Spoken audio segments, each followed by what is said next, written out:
Hello everybody, I'm Hoarder Gamer, and this is Comicus. We'll be starting in just a few minutes. This is a knockdown, drag-out fight between a number of comic books to see who is victorious and who is, well, not victorious. And we'll be starting in just a few minutes, everybody. Got some good books this week. It's a little bit of a surprise. We have 4 books this week. Most weeks for Comicus will be 3 books. We went with 4 because there were 4 really good books, and one is at such a great price that I really feel that people should get it. It's very controversial, but I feel that you need to have controversial and challenging things in every form of art. So we'll be talking about that soon. Might be a book you've never even heard of. Prince, good to see you. Comics meets cuss in Comicus. I was going for like a gladiator, like a whole type of thing. Because when you put the US after something or IUS after something, it becomes that. Foolishly, originally it was Comicus, but it was just ridiculous to try saying that. So I was like, yeah, let's call it Comicus. It's a much better name, easier to say. I appreciate everyone watching. Thank you very much. If it's your first time here, I'll try to make it as entertaining as I can. Feel free, if you have any questions on comic books, feel free to ask. I'm also a variety streamer on Twitch. I do video games and everything, but on Wednesdays at 7 p.m. Central is Comicus. And that's what we're doing tonight. Are you not entertained? I should be smart enough not to ask that question. That's a scary question for me to ask. I shouldn't be asking that question. I'll get answers that I may not want to hear. Hi, Darklings. How you doing? I decided to watch it, I guess. Well, you sound overjoyed to be here. It's good to see you, too. We'll be starting in just about 3 minutes, everybody. Just giving people time to filter in. Like I said, we got 4 books this week. We got an extra juicy show. Most weeks don't get used to it. Most weeks will be 3 books. But yeah, there's one book that I'm going to tell you a price and you won't even believe me. You'll think I'm lying. You'll think I'm lying. Luminessa, good to see you. Good to see you. Yoshi. I do like Yoshi. Make it snappy. Yes, Prince of Motley. Just put, I have a meeting in 30 minutes, so let's be fast.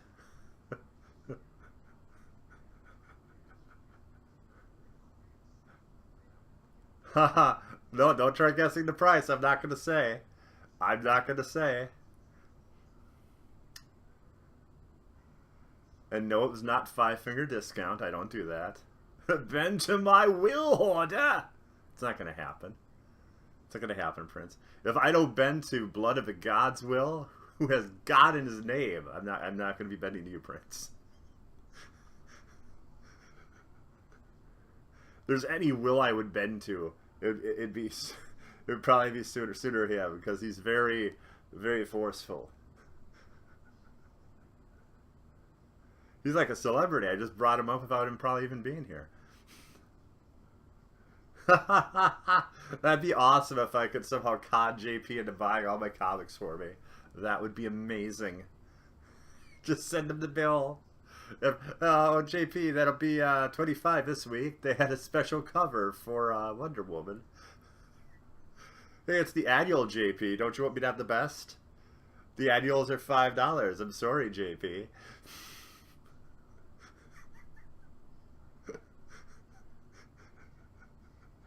Oh, patron of the stream is what I would call him then. He'd be... No, I'm not gonna do that, Lumi. What's akin to me begging? Email him the receipt. Yes, it's a good idea. A PayPal no invoice. Yes, every week I just a random person. Okay, everybody, we are 5 minutes in. We will now begin Comicus. So, we have a number of books to look at, so let's do that first. We have Joe Golem, Occult Detective, #1. Okay. I've decided we're not going to talk about each book separately. First, I'm just going to show them all off, and then we're going to go through. The Flash, issue 23. Saga, number 43.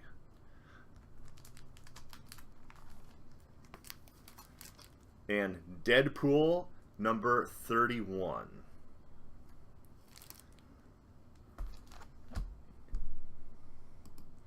Okay, everybody, we have those 4 books today, and we'll be going through and give you a little bit of information on each book. And feel free to ask any questions you might have on the book or the artist. I might know some things.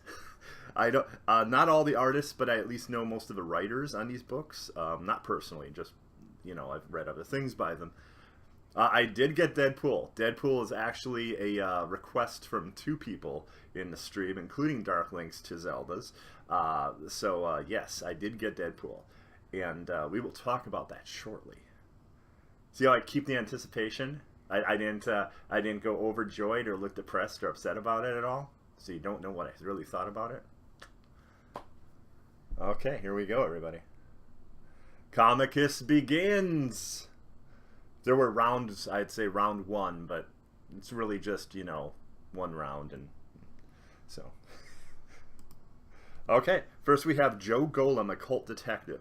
Now, this is from Mike Mignola. Now, I apologize, it might be Mignola. I don't know how to pronounce his name. He's the creator of a little comic book called Hellboy, which also had a couple movie adaptations from the amazing Guillermo del Toro. This is... I'm still trying to figure out exactly what this is. Let me explain why. Because it's Joe Golem, Occult Detective #1, okay? But it also says here, The Outer Dark, a strange tale of supernatural adventure. So I'm wondering if Joe Golem has been in other books. That I don't know. Or if this is basically his intro. It feels like his intro. So that's what I think they're doing here. Or if there are other books in the Outer Dark series. 1 or 2 of these things could be happening. I'm not certain. Anyway, this is basically about a priest and a whole like religious sect years and years ago that basically had a golem that did their bidding, and it fought witches for them like hundreds of years ago.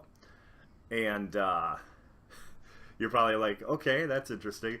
Well, the golem is usually thought to be of Jewish mythology, a creature that would protect the Jewish people from their enemies. So the idea that a priest is controlling one is surprising. Okay? So then we cut to the 1960s. I believe it's 1961, I believe it is. And we meet Joe Golem and his girlfriend. And basically he's just a guy, but he has difficulty sleeping at night. And he has a weary mind. So he has to drink tea made by his landlord to get him more in a sleeping state, or more relaxed, I guess you could say. So that's the first clue that something crazy is going on. And you also have a group of 3 Germans that aboard a boat, and one of them just goes crazy and talks about voices and the outer dark. At that point, he goes and kills somebody. Cops come, and the Germans kill the cops. It's pretty crazy. It's a very bizarre, supernatural type of feel. His eyes, they mention, have stars in them. So yeah, they're all like black as night, but then there's like stars that are shining in his eyes. It's kind of a cool visual. I do like it quite a bit. Let's see, Prince of Motley. I was excited for Occult, then you mentioned Hellboy, and now I'm not. Well, I'm sorry, Prince, but yes, Occult I would definitely say so far. And basically, Joe Golem is a detective, and he's basically looking for any of these Germans or the person that was with that went nuts. He tries to get information on them, what happened. and he basically finds the apartment where one of them lives and gets some frightening information. And again, as you know, I don't want to ruin the entire book for you. It was good. It was good, but this is the issue. Look at that right there. 1 of 5. Okay? Only 5 issues. So if this storyline does not lead into a monthly book, and it's only 5 issues, I feel that there's not enough that occurred in this book. It's good. I like Mike Mignola. I like Hellboy. But I don't know. At $4, and I feel like you're also, too, you're kind of forced to get issue 2 because there's really no connection to the background story of the priest except this guy's named Joe Golem. So I'm guessing, obviously, he's somehow the ancient golem that was protecting a priest hundreds of years ago. We just have no connective tissue except the landlord who gives him tea is probably, I'm guessing, connected to that religious sect. I'd say there's a very good chance of that. But yeah, it was good. It was good. I liked it. Anyway, on to the next book. The Flash 23. Now, I know what you're thinking. We just did the button with Batman and the Flash, but to me it was very important to see where we went from there with the Flash. Main reason being, I believe it was 3 issues of the button were written by Williamson. Okay? Not Tom King. Tom King, who writes Batman, there were 2 issues of the button involving Batman and the Batman book, you know, just Batman, but it was written by Williamson except for one of them. So I thought it would be very interesting to see where we go with this and how it connects. And surprisingly enough, it connects even though in November we're going to have Doomsday Clock, which is going to be the storyline that the button led into. Now, for those of you that don't know, the button is a Batman Flash 4-issue storyline that involved a button that was found in the Batcave in Batman Rebirth. Actually, I think it was just the Rebirth comic, and now we finally find out how that ended up in the Batcave and what kind of repercussions that had. So, in this book, basically you have the Flash. It's his birthday, okay? So, time for celebration and fun, except weighing heavily on his mind are the terrible events of the button. How they affected Bruce, and also what happened with Eobard Thawne, and it's quite good. And what happens at the birthday is his friends are there for the birthday, including his girlfriend Iris West. Well, Multiplex shows up. He's a character that can basically make multiples of himself. He's a villain, and there's a funny conversation where both of them are trying to agree, Green Lantern and the Flash, as to who Multiplex is the villain of. Is it a Flash villain or a Green Lantern villain? Which I thought was really funny. Anyway, you find out that one of the friends of the Flash that's at the birthday party went on one date with Multiplex when she didn't realize, you know, he was a villain. He was basically just, you know, not in the outfit or anything, and they went on a date. Well, he got obsessive, so that's why he's at the party. And Hal Jordan's at the party just because he's friends with Barry Allen.